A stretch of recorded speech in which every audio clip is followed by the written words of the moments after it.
Buletin Didik 31 Mac bersama saya Zaiti Zubir. Assalamualaikum dan salam sejahtera. Tarikh tutup permohonan UPU online bagi kemasukan ke Institusi Pendidikan Tinggi Awam IPTA dan Institusi Latihan Kemahiran Awam ILKA sesi akademik 2021-2022 dilanjutkan sehingga jam 5 petang 7 April ini.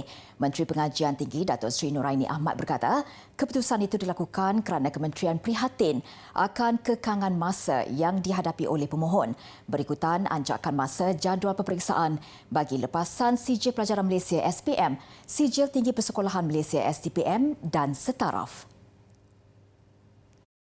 Dalam satu kenyataan media ujarnya, Kementerian berharap keputusan itu dapat memberi kelonggaran masa dan memudahkan urusan pemohon untuk melanjutkan pengajian. Sebelum ini, permohonan bagi UPU online dibuka pada 4 Januari lalu hingga 31 Mac bagi SPM, STPM, Asasi dan Sijil Tinggi Agama Malaysia STAM. Selain lepasan matrikulasi dan diploma. Sehubungan itu, permohonan kemasukan ke IPTA dan ILKA serta akademik 2021-2022 boleh dibuat terus oleh pemohon di laman sesawan tertera sebelum tarikh tutup baharu. Suruhanjaya Syarikat Malaysia SSM memperluas skim pendaftaran perniagaan prihatin SPPP bagi membuka peluang kepada lebih ramai individu menceburi bidang perniagaan. Bermula 16 Februari lalu, semua golongan usahawan B40 dan pelajar Institut Pengajian Tinggi IPT sepenuh masa boleh mendaftar perniagaan secara percuma sekaligus mendapat akses kepada pelbagai dana yang ditawarkan agensi kerajaan. Menteri Perdagangan Dalam Negeri dan Hal Ehwal Pengguna, Datuk Seri Alexander Nantalinggi berkata, usahawan golongan B40 berusia 18 tahun ke atas serta mempunyai MyCard atau MyPR boleh memohon skim terbabit. Mereka juga perlu mempunyai maklumat dalam pengkalan data sebagai penerima bantuan BPN 2.0 selain tiada rekod entiti perniagaan yang masih aktif di SSM. Skim yang diperkenalkan sejak 23 Disember lalu dijangka dapat memberi manfaat kepada 180,000 usahawan dan bakal usahawan daripada kumpulan sasaran.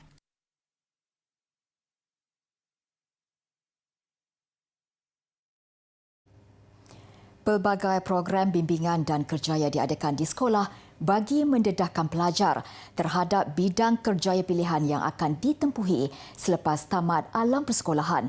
Di Sekolah Seri Puteri Cyberjaya, program seumpama itu diadakan selaras dengan program di bawah Kementerian Pendidikan yang merangkumi khidmat nasihat, maklumat serta lawatan. Menurut guru sekolah berkenaan, Hajar Selamat adalah penting bagi setiap pelajar mengetahui kecenderungan mereka selain keupayaan akademik. Sangat penting untuk memilih kursus yang bersesuaian dengan minat dan keputusan dan akademik dan kecenderungan kerana mengikut teori kerjaya semakin selaras, semakin bertindan antara minat dan personaliti murid-murid dan juga kehendak bidang dan jurusan. Ia akan memberikan satu motivasi yang tinggi dan juga kepuasan suatu kerjaya. Jadi murid-murid di luar sana perlu bijak untuk meletakkan minat kecenderungan selari dengan kehendak bidang yang dipilih dan juga keupayaan akademik. Bagaimanapun, bagi yang tidak menemui jurusan yang diminati, boleh memupuk minat lain yang sesuai dengan keupayaan mereka. Selain itu, pelajar juga perlu mengambil peluang sementara menunggu keputusan Sijil Pelajaran Malaysia SPM untuk mengasah kemahiran kendiri sebelum melangkah ke Menara Gading. 7,000 pelajar dari 60 sekolah dalam Parlimen Beluran menerima bantuan program balik ke sekolah oleh Pertubuhan Peladang Kebangsaan Nafas. Menteri Pertanian dan Industri Makanan Datuk Seri Ronald Kiandi berkata, peruntukan RM580,000 disediakan bagi pelaksanaan tanggungjawab sosial korporat CSR Nafas seluruh negara. Penyampaian bantuan dilaksanakan secara berperingkat di seluruh negara mulai Januari lalu. Sumbangan meliputi kelengkapan persekolahan termasuk beg, buku serta alat tulis kepada golongan sasar khususnya dalam kalangan ahli keluarga petani, penternak dan nelayan. Datuk Seri Ronald berkata, Nafas prihatin dalam meringankan beban keluarga berpendapatan rendah yang terkesan pandemik COVID-19. Jadi kita harapkan akan Nafas akan terus beroleh keuntungan dari segi perniagaannya dan akan dapat menyumbang lebih banyak CSR di masa akan datang. Pemberian sumbangan bukan sahaja kepada ahli pertubuhan peladang, malah kepada masyarakat setempat. Pada masa sama, Datuk Seri Ronald turut menyampaikan bantuan enjin sangkut kepada 13 penerima yang layak. Bersua kembali, Polis Diraja Malaysia PDRM memantau tindakan individu menyalahgunakan surat kebenaran majikan untuk merentas negeri bagi tujuan bercuti dan berbulan madu.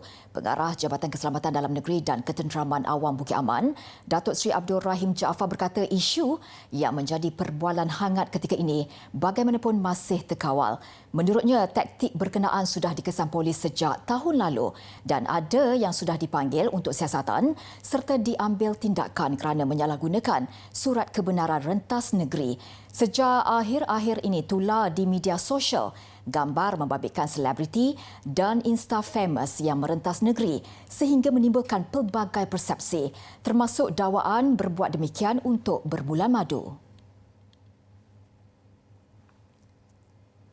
Dalam pada itu, 1,482 kes positif baharu COVID-19 dilaporkan hari ini menjadikan jumlah keseluruhan mencecah 345,500 kes.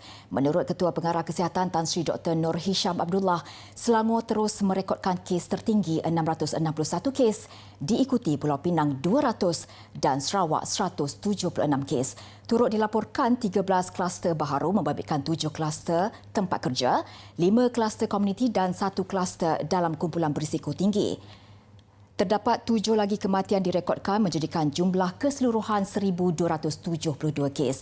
164 pesakit sedang berada di unit rawatan rapi dengan 81 memerlukan bantuan alat pernafasan. Sementara itu, jumlah pesakit sembuh dilaporkan sebanyak 1,070 kes.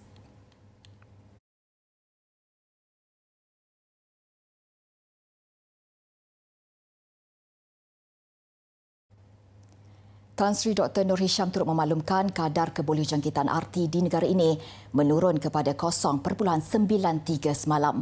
Bagaimanapun, 8 negeri masih mencatat nilai kadar kebolehjangkitan melebihi purata kebangsaan dan Pahang merekodkan nilai tertinggi dengan 1.17, diikuti Melaka 1.09 dan Kelantan 1.08. Namun data itu menunjukkan tren jangkitan COVID-19 kekal dalam unjuran menurun dan kes harian dijangka turun kepada 2 angka menjelang Mei sekiranya kadar kebolehjangkitan turun kepada 0.8. Memartabatkan kompang sebagai warisan muzik tradisional kepada generasi muda adalah satu usaha mengekalkan seni warisan muzik itu agar tidak terus hilang di telan zaman. Justru Sekolah Kebangsaan Sungai Penchala Kuala Lumpur mengambil inisiatif mengetengahkan kompang sebagai aktiviti seni pelajar yang juga menjadi salah satu cara efektif dalam pengurusan disiplin luar bilik darjah.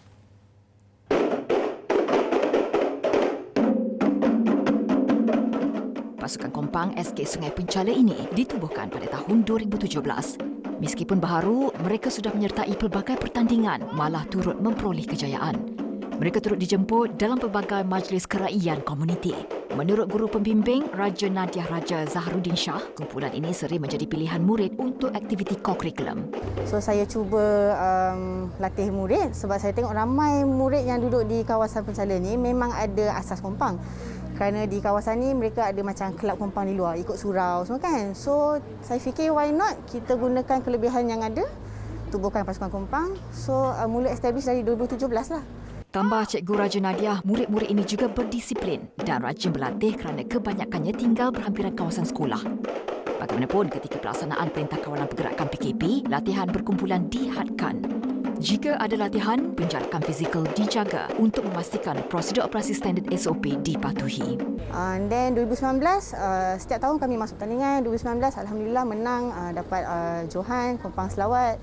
Itu peringkat zon. Dan kemudian negeri kami cuba juga dapatlah tempat ketiga. Bagi Sufian Elmi, minat mendalam terhadap muzik tradisional menjadikan dia memasuki kumpulan ini untuk mempelajari seni muzik kompang. Meskipun latihan berkumpulan tidak dapat dijalankan ketika PKP sebelum ini, dia tetap berlatih bersendirian di rumah. Saya mempunyai kompang sendiri.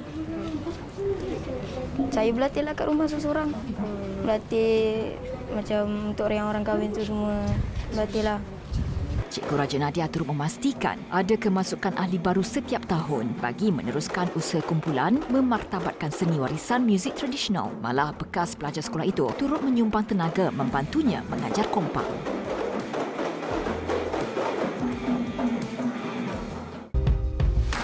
Dalam bidang pendidikan, para guru dan para ibu bapa di rumah juga sebenarnya adalah frontliners ya. Jika para petugas kesihatan bertugas untuk memastikan semua orang sihat dan boleh meneruskan kelangsungan hidup kita dengan baik. Frontliners dalam bidang pendidikan sebenarnya bertugas untuk memastikan tunas-tunas yang kita pupuk ini, murid-murid sekolah rendah, sekolah menengah ini akan dapat meneruskan perkembangan potensi mereka secara optimum tanpa terganggu disebabkan oleh cabaran-cabaran pandemik. Kerana itu sebenarnya kita adalah frontliners. Bersua kembali, isu fosil di Gunung Mat Surat Ipoh jadi perbualan hangat di media sosial selepas diceroboh dan berlaku kerosakan pada tinggalan sejarah berkenaan. Perkara itu ditukar menjadi peluang apabila buat pertama kalinya Gua Mat Surat bakal dibuka kepada pengunjung dengan konsep pelancongan terkawal. Datuk Bandar Ipoh, Datuk Rumaizi Mak Daud berkata, amalan itu dipraktikkan bagi memelihara warisan struktur gua. Biarpun proses pemulihan fosil sedang dijalankan ketika ini, kawasan berkenaan boleh dijadikan sebagai lokasi pelancongan. Jadi kalau biasanya prasejarah ni orang bawa benda tu dekat museum. Sekarang ni kita tak nak bawa museum di tempat itu, di mana fosil dan juga lukisan purba itu dijumpai, di situ kita buat tempat. Jelasnya, satu lagi tempat iaitu Gua Tambun juga dikenal pasti mempunyai nilai sejarah berusia lebih 3,000 tahun iaitu lukisan purba. Bagaimanapun, Gua Mat Surat bakal menjadi projek rintis yang menjalankan eko-pelancongan. Pengendali gua itu, Megat Muhammad Syahri Muhammad Hamdan berkata, banyak flora dan fauna yang unik hidup di kawasan sama. Dekat sini, setiap gua yang kami jumpai, semuanya ada peninggalan sejarah. Dari segi di gua ni ada satu fosil dan juga terdapat kami telah jumpa gigi-gigi fosil gigi orangutan kat dalam ni. Tulang-tulang juga kalau belah ke dalam lagi ada kami jumpa tulang-tulang fosil yang lain dan juga terdapat juga lukisan prapurba di gua-gua yang lain. Di gua lain juga terdapat spesies-spesies haiwan yang begitu rare dan juga eksklusif lah. Tambahnya 30% kawasan Gunung Mat Surat sudah diterokai.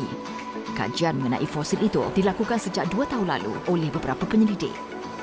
Menurut Presiden Persatuan Paleontologi Malaysia, Lim Zishan, fosil itu merupakan haiwan jenis mamalia herbivore yang hidup di zaman Pleistosen, iaitu zaman ais berjuta tahun lalu. Bermula esok, sejumlah pelancong boleh masuk ke dalam gua dengan kehadiran tidak melebihi 4 orang satu kumpulan bersama jurupandu. Bagaimanapun, setiap pelancong perlu mendapatkan permohonan Majlis Bandaraya Ipoh MBI untuk melakukan aktiviti di Geopark Lembah Kinta itu.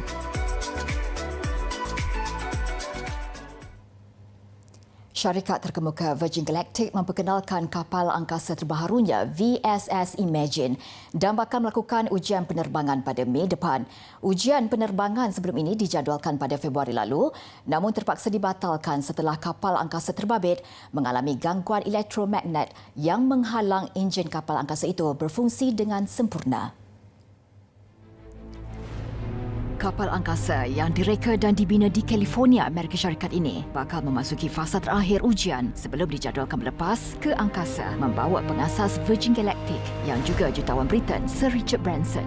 Menurut Ketua Pegawai Eksekutifnya, Michael Colgazia, kapal angkasa ini bakal menandakan titik bermulanya pengangkutan membawa pelanggan dan barangan kajian saintifik dari angkasa ke mana-mana lokasi di seluruh dunia bagi syarikat itu.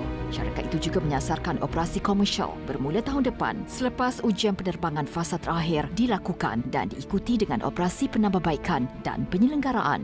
And then in 22, we will be bringing private astronauts up into space. And we have 600 people that have signed on already. As we said, we will open up room for more people following the Branson flight. But those 600 are very, very excited right now. Salah satu bahagian utama pembinaan kapal angkasa ini ialah sistem perlindungan haba pada badannya. Jurutera syarikat ini juga perlu memastikan kapal angkasa ini lebih mudah dibina dan diselenggara pada masa depan. Ini adalah kapal angkasa ketiga binaan Virgin Galactic selepas VSS Unity yang telah 2 kali digunakan ke angkasa lepas. Manakala kapal angkasa pertamanya VSS Enterprise musnah dalam ujian penerbangan pada tahun 2014.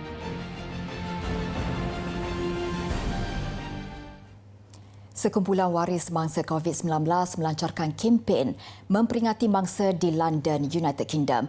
COVID-19 Bereaved Families for Justice UK melukis ratusan ribu bentuk hati atau love di sebuah dinding bertentangan Houses of Parliament. The plan is to draw about 150,000 hearts. We think this is going to take us about 8 days, but the idea is that as the numbers of victims increases, we'll continue to add more hearts like every day. So it will be a living live memorial. Kempen ini juga sebagai simbolik menggesa siasatan awam terhadap cara kerajaan Britain menangani pandemik. Pemimpin Parti Buruh Keir Starmer menyifatkan usaha itu sebagai menyentuh hati selain peringatan bahawa setiap individu mempunyai hak untuk meluahkan perasaan selepas kehilangan insan tersayang.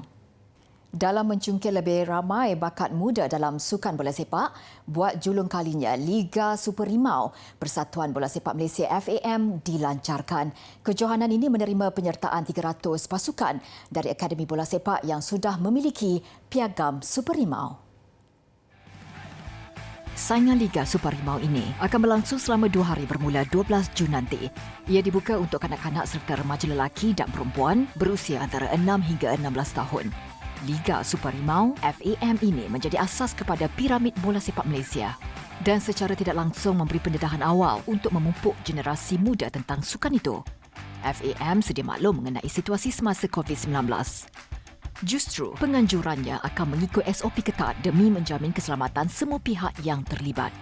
So we'll ensure that all progress and participation of the children is protected through careful implementation of Liga Super Rimau. Majlis pelancaran edisi pertama Liga Super Rimau FAM berlangsung semalam disempurnakan Menteri Belia dan Sukan Datuk Seri Rizal Marikan Nain Amerikan bersama barisan penaja. Sejak program ini dilancarkan pada 2019, 265 akademi bola sepak dari seluruh negara sudah berdaftar di bawah program itu. Susulan penularan pandemik COVID-19, pelajar sekolah rendah dan menengah mengalami kekangan melakukan aktiviti fizikal di sekolah. Berikutan itu, Universiti Teknologi Mara UiTM dan Jabatan Pendidikan Negeri Selangor melancarkan larian virtual Rentas Desa Kebangsaan 2021 atau Verdik 21. Ia sebagai memenuhi keperluan pentaksiran aktiviti jasmani, sukan dan kokurikulum. Verdik 21 yang berlangsung dari 27 Mac lalu hingga 10 Jun membabitkan larian sejauh 3 km untuk murid sekolah rendah dan 5 km untuk pelajar sekolah menengah.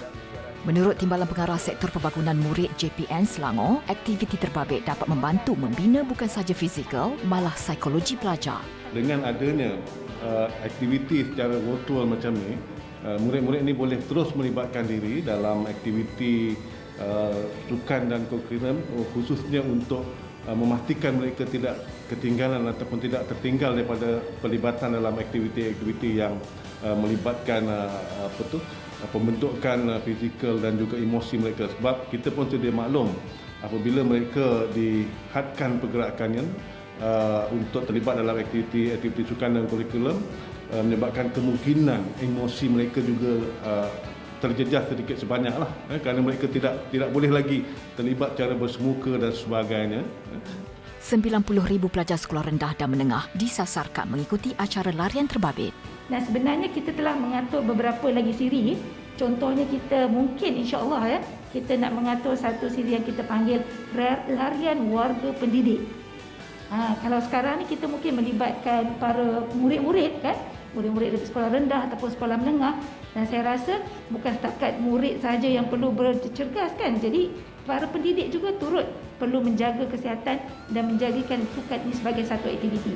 Jabatan Pendidikan Negeri Selangor berharap aktiviti secara virtual dilaksanakan secara berterusan meskipun penularan COVID-19 berkurangan. Pelajar yang berminat menyertai Verdik 21 hanya perlu memuat turun aplikasi Strava dan maklumat lanjut boleh diperolehi daripada pihak pentadbiran sekolah. Anggota kumpulan BTS Jimin kini warga Korea dengan jumlah tontonan tertinggi di TikTok. Ia selepas video tariannya untuk lagu Boy With Love melepasi 100 juta tontonan hari ini. Dan video itu dimuat naik menerusi akaun TikTok BTS pada April tahun lalu. Ia menjadikan Jimin individu pertama dan satu-satunya warga Korea yang meraih pencapaian ini dalam sejarah TikTok. Pemuda berusia 25 tahun ini bukanlah asing dalam dunia bidang sosial. Terdahulu, tanda pagar atau hashtag Jimin melepasi 35 bilion tontonan di TikTok. Pencapaian terbaru ini sekali lagi membuktikan populariti dan kuasanya sebagai raja media sosial. 함께 어떤 어려움도 이겨낸다는 용기와 의지만 있다면 그 용기를 힘으로 Paparan penduduk menikmati keindahan musim bunga sakura di Washington mengakhiri buletin didik kali ini. Dengan itu saya Zaiti Zubir, salam hormat dan selamat malam. All I know is we could go anywhere, we could do anything, go whatever the mood we're in. Yeah, all I know is getting lost late at night under stars. Finding love standing right where we are. Your lips, they pull me in the moment. You and I alone, and people may be watching. I don't mind, 'cause anywhere with you feels right. Anywhere with you feels like Paris in the rain. Paris in the rain. We don't need a fancy town, or bottles that we can't pronounce. 'Cause anywhere, babe, it's like Paris in the rain.